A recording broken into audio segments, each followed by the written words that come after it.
It all started on a morning that smelled like cut hay and diesel, the kind of morning where every sound carries a memory. Daniel Reeves had lived on his grandfather's land for nearly 40 years, a small stretch of rolling pasture just outside the city limits where the fog still hugged the ground. The old red barn on the north side wasn't just a building, it was a family signature.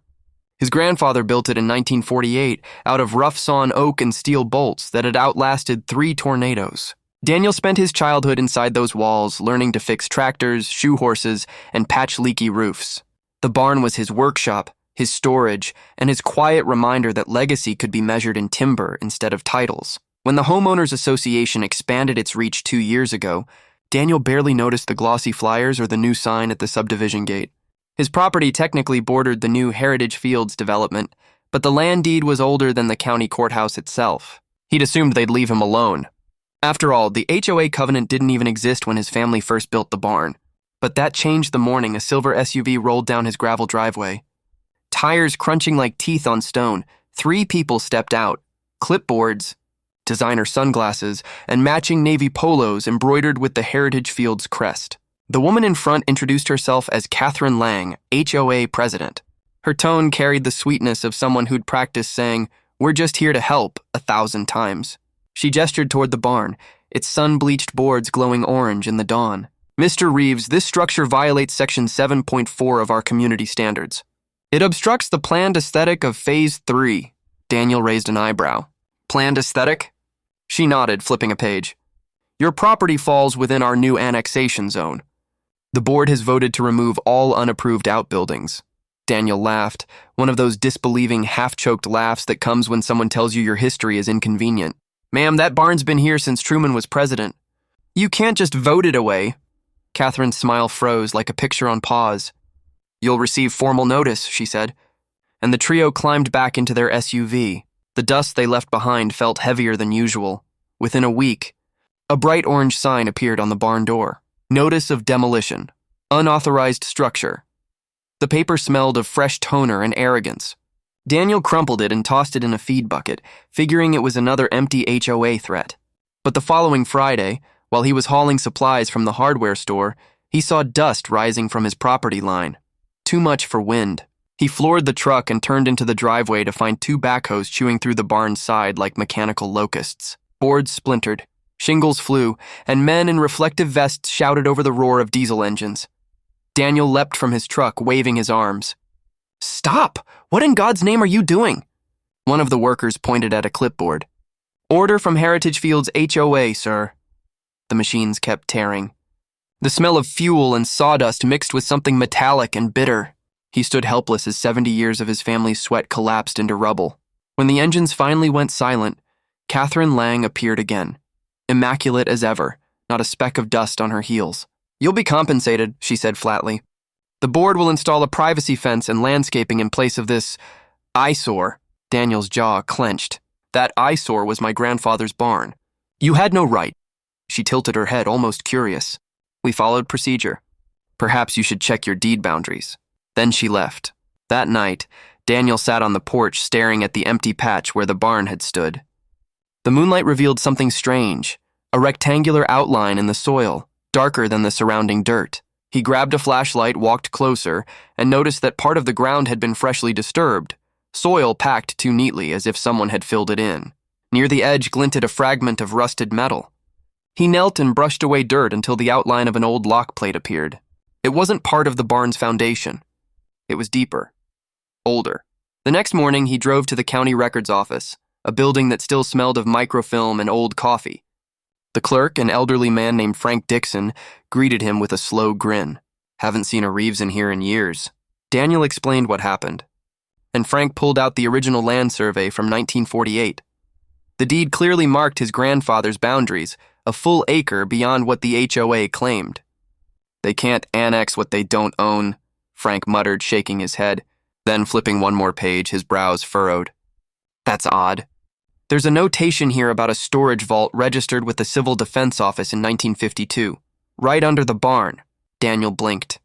"A vault?" Frank nodded. "Cold War-era fallout shelter, probably. Folks built them everywhere back then. Most got forgotten." That night, Daniel returned with a shovel, heart hammering like a drum. Under the beam of his flashlight, he dug where he'd seen the lock plate. After an hour of sweat and dirt, his shovel struck steel. The sound echoed across the empty field like a bell. Clearing the soil, he revealed a rust-coated hatch sealed with a heavy padlock. The letters USCD 1952 were barely visible. Before opening it, he noticed tire tracks, fresh ones, leading from the road straight to the demolition site. Someone had been back since the machines left. Whoever ordered the barn destroyed hadn't just wanted it gone. They wanted what was buried beneath it. He snapped a photo and texted it to his sister Lauren. "Found something. Looks military. Don't tell anyone yet." Then he loaded the hatch area with loose boards to hide it. Sleep didn't come easy that night. By morning, a new orange sign had replaced the one he'd torn down. Only this time it read, "Trespassing violation, police notified, no signature, no seal, just intimidation." Daniel realized he wasn't dealing with a clueless HOA anymore. Someone was using the association as cover for something deeper. He decided to test it. That afternoon, he attended the next HOA meeting, held in a rented clubhouse smelling faintly of citrus cleaner. Catherine Lang sat at the front flanked by 2 board members and a lawyer in a navy suit. Daniel waited until new business and then stood. "Who authorized demolition of structure number 441B?" he asked. The lawyer replied smoothly.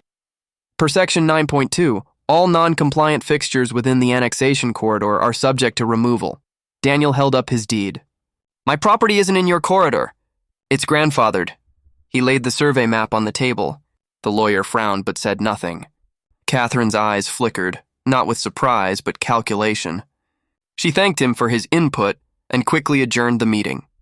Outside, one of the board members, a nervous man named Harris, caught up to Daniel in the parking lot.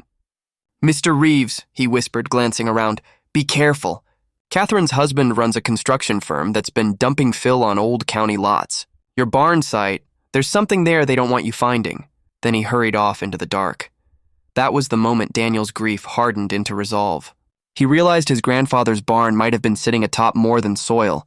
It might have been covering a secret someone was desperate to keep buried, and they just handed him the shovel to uncover it. By the next sunrise, Daniel had gone from stunned to strategic. The anger that had knotted in his chest overnight turned into a cold, methodical rhythm. The same rhythm he'd learned years ago while restoring that barn beam by beam. He started by documenting everything. Photographs of the demolition site, video of the damaged foundation, tire track patterns, even the serial numbers on the equipment that had been left behind. He wasn't sure what he was looking for, only that something about the whole operation felt too professional. The machines hadn't belonged to a local contractor. They bore the insignia of Lang Construction Group, the same company Catherine's husband managed. That connection sparked the first real lead. Daniel drove to the county permit office under the pretense of applying for reconstruction approval. The clerk, a woman named Teresa who recognized his last name, pulled up the recent demolition orders. What popped on her monitor made Daniel lean forward. There it was. Parcel 441B, demolition authorized under emergency environmental compliance, signed C. Lang. He asked to see the environmental report the order referenced. Teresa frowned. "There isn't one attached, there should be." She printed the record anyway, lowering her voice as she handed it across the counter. "Whatever's going on, they pushed this through in under 48 hours. That never happens." Back. Home, Daniel spread the printouts across his kitchen table beside the original deed. He saw how the boundaries overlapped, just enough for the HOA to claim jurisdiction if they ignored the older survey markers. A faint watermark on one of the demolition forms caught his eye. County Infrastructure Grant Pilot Program. He didn't remember any grant program being active in this district. That was federal-level paperwork. What kind of infrastructure required bulldozing an old barn without notice? That night, a rumble of trucks woke him. Headlights crawled across the distant tree line. He killed his porch light and watched. In silence, as 2 black pickups stopped near the demolished site, 4 men stepped out wearing reflective vests, their movements careful, practiced. One carried a metal detector, another held a ground-penetrating radar unit, the kind archaeologists use. They swept the soil for nearly an hour, marking points with orange flags.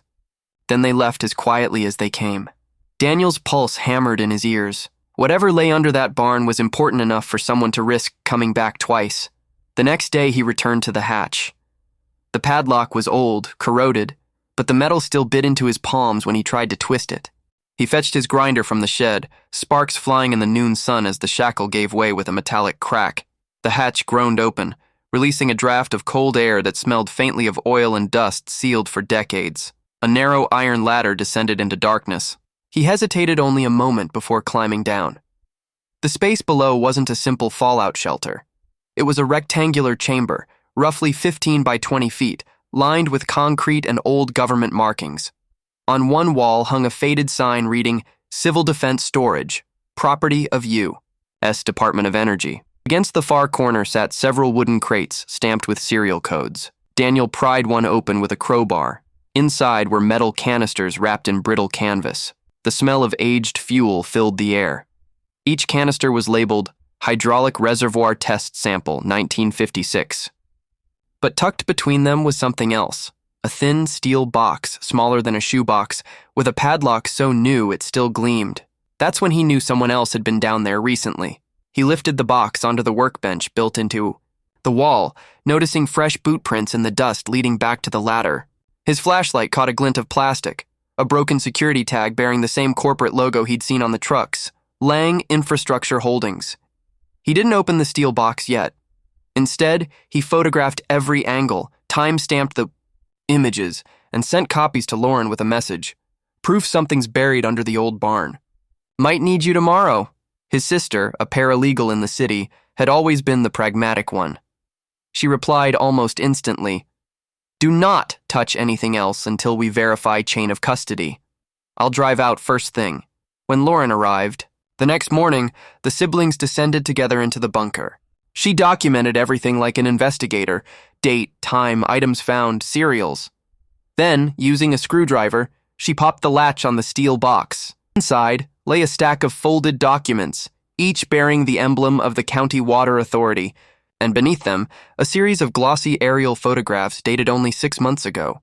The photos showed Daniel's property and the surrounding development, except in these his land was marked as Future Reservoir Site. A bold header at the top read, Hydrological Containment Project, Phase 3, Subsurface Staging. Lauren exhaled sharply. They weren't building homes, Dan. They were building a water diversion line. The realization hit like cold rain. The HOA had bulldozed the barn to disguise excavation work for a project that hadn't been publicly disclosed. A project that required access beneath his land. Before they could process it further, the sound of tires on gravel echoed above them. Daniel switched off the flashlight, both holding their breath as muffled voices drifted down. One male voice said, Check the hatch. Make sure it's locked. Boots scraped overhead. Then silence. After a long minute, the truck engines faded into the distance. Lauren looked at her brother. We need leverage before they erase this. That evening, Daniel made multiple copies of the documents, storing one in a safety deposit box, another in his truck, and one mailed to himself sealed for legal timestamping. The next step was exposure. They contacted a local journalist, Maya Hollins, who'd covered zoning corruption before. After a cautious meeting at a diner off Highway 12, Maya agreed to investigate, on one condition: no leaks until she verified everything independently. Within a week, she called with her findings. That pilot program tied to Lang Infrastructure isn't local. It's part of a state-funded reservoir initiative worth $47 million. Guess whose signatures are on the contract? Catherine Lang, HOA president, as community liaison, and her husband, under the corporate subsidiary. Maya paused. They're using HOA properties to funnel federal grant money into private land acquisitions. Your barn was sitting over the test shaft. Daniel's grip tightened on the phone. So they destroyed my property to hide the evidence. Exactly, Maya said. And from what I've found, they forged environmental safety documents to justify demolition. That was the tipping point. Daniel and Lauren met with a property rights attorney named Blake Hensley, who specialized in eminent domain abuse. After scanning the documents, Blake whistled low. This is criminal fraud if proven, but we'll need an injunction fast before they pour concrete or backfill that pit. The next morning, armed with Blake's paperwork, Daniel drove to the county courthouse. The judge on duty, a stern woman named Judge Mallory, reviewed the emergency motion. If what you're alleging is true, she said, signing the order, they're about to have a very bad week. By afternoon, county inspectors arrived at the Heritage Field site, halting all construction pending investigation. Catherine Lang's pristine composure finally cracked when they handed her the injunction. Witnesses later said her voice rose an octave as she demanded to know who filed it. Daniel sat again on his porch, watching storm clouds roll over the hills. He knew the fight wasn't over. Powerful people rarely surrendered quietly. But for the first time since the demolition, he felt the ground beneath him was his again. Beneath that ground still lay secrets, and one rusted hatch that had turned an old barn into the center of a war for truth. And as lightning flashed over the field, Daniel made a quiet promise to the land his grandfather left him. They wanted this buried forever. I'll make sure everyone sees what they tried to hide. The next week unfolded like a chess game played in lightning. The HOA board went silent. No emails, no calls, no community bulletins, just a sudden hush that made every neighbor on Heritage Lane uneasy. But silence in a town like theirs was never peace. It was pressure before the crack. Daniel could feel it every morning when he stepped onto his porch and saw unmarked cars idling too long at the stop sign, when his mailbox filled with anonymous flyers calling him the man trying to destroy neighborhood progress. Yet beneath the smear and whispers, the truth had begun to move. Maya Hollins's first article hit the Sunday paper. Private construction firm accused of using HOA to conceal reservoir project. It didn't name Daniel directly, but every reader in the county could map the coordinates. By Monday, 3 more outlets picked up the story.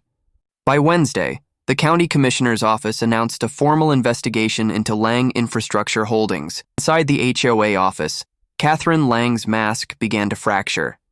Former allies stopped answering her calls. Even Harris, the nervous board member, quietly handed copies of internal emails to investigators. One revealed that the environmental compliance notice used to justify the barn's demolition had been digitally fabricated 2 days after the bulldozers rolled in. Another showed Catherine's husband billing the HOA for soil remediation services that never happened. The scheme was unraveling faster than she could patch it. Daniel, meanwhile, worked with Blake Hensley to prepare for the civil hearing. His case wasn't just about damages anymore. It was about exposing an organized misuse of authority. The courthouse smelled faintly of lemon polish and tension the morning the hearing began. Rows of folding chairs filled with homeowners who'd once doubted him, now clutching their own violation notices like souvenirs of betrayal. Catherine Lang arrived in a crisp cream blazer, her lawyer whispering urgently beside her, but the tremor in her hands betrayed the calm facade. When it was Daniel's turn, he didn't need theatrics. He laid the rust-stained steel box on the evidence table and opened it slowly so every camera could see the stamped words, Hydrological Containment Project. Then he spread the aerial photos and the demolition permit bearing her signature. The room buzzed with murmurs. "This," he said, voice steady, "was buried under my grandfather's barn." They tore down 70 years of family history to hide a hole in the ground and a lie on paper. Judge Mallory leaned forward. "Mrs. Lang, did your board authorize this demolition, knowing it was tied to a private infrastructure contract?" The defense lawyer stammered about miscommunication and clerical error, but the judge raised a hand. "Enough," she turned to Daniel. "Mr. Reeves, your deed predates any HOA authority in this district. Effective immediately, the annexation claim is void. Furthermore, this court refers the matter of fraudulent documentation to the district attorney's office." The gavel struck once, sharp as thunder. Outside, cameras flashed. Reporters shouted questions about corruption and restitution, but Daniel only said one thing. "All I wanted was my land back." The aftermath rippled through the county for months. The state audit confirmed millions in misallocated grant funds funneled through shell contracts. Catherine Lang resigned, her husband indicted for fraud and conspiracy. The HOA collapsed within weeks. Residents voted to dissolve it entirely. Where the polished Heritage Fields monument once stood, the county posted a new sign, Pending Reconstruction Zone, Community Redevelopment in Progress. But Daniel's victory wasn't loud. It was quiet, rooted, like the soil his family had tended for generations. With settlement funds, he rebuilt the barn, using salvaged beams and new steel braces. Lauren designed a plaque for the entrance that read, Reeves Barn, built 1948. Rebuilt 2025, a legacy unburied. When Maya visited for a follow-up interview, she asked what he'd felt when the truth finally surfaced. He smiled faintly. Relief. Not for me, for the land. It's been carrying their secret for too long. That evening, as twilight folded across the fields, Daniel walked to the edge of the new barn and looked down at the spot where the hatch once was. The investigators had sealed it permanently, concrete poured flush with the earth, but he could still trace its outline in his mind. The air smelled of rain and sawdust clean again.